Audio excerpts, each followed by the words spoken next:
Right now, laws of motion in ninth class, second chapter, introduction we'll see today.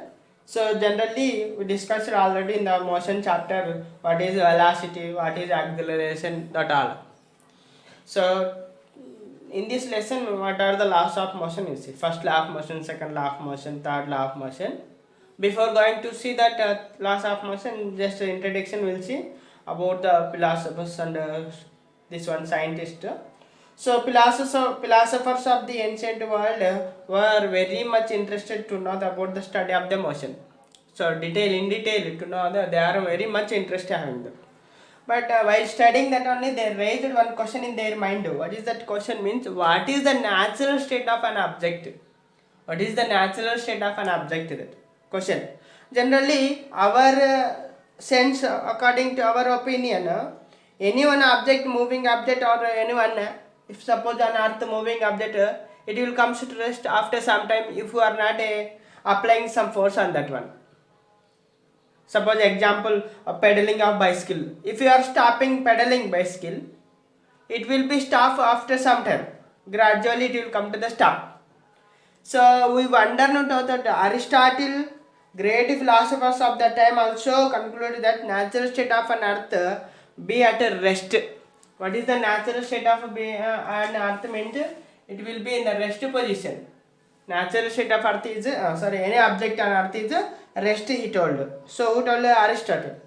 He thought that object at rest requires no explanation. Which is object having the rest position, no explanation needed. He explained that no need to explain anyone which is in the rest position.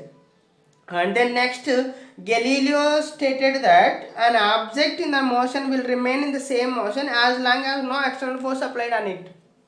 Galileo, what did he say means, any one object is in motion if it will be continuously in the motion only till any force applied on that. He stated that, Galileo. So Galileo came up with two initial thought experiments. He did this inclined plane like this. One ball kept. So here also one ball.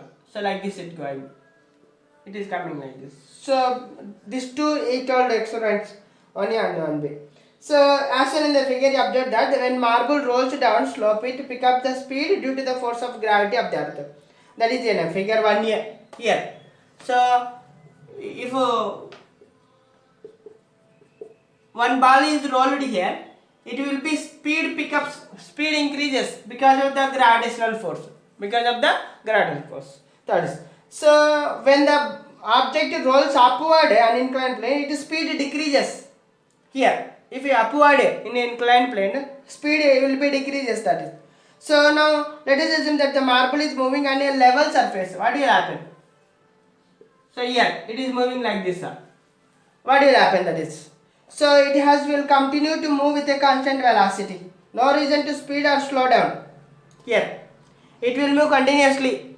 There is no reason to stop or there is no reason to continue. So it will be velocity will be constant, means continuously going with same speed. That is telling that one.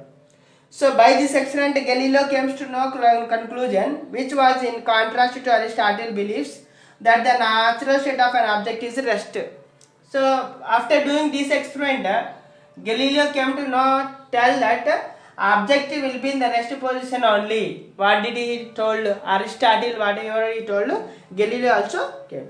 So Galileo observed that as shown in the figure, the marble released from its initial height rolled down due to the force of the gravity and then moves up the slope until it reached its initial height. So here example is showing. He is releasing here marble. One marble is releasing here.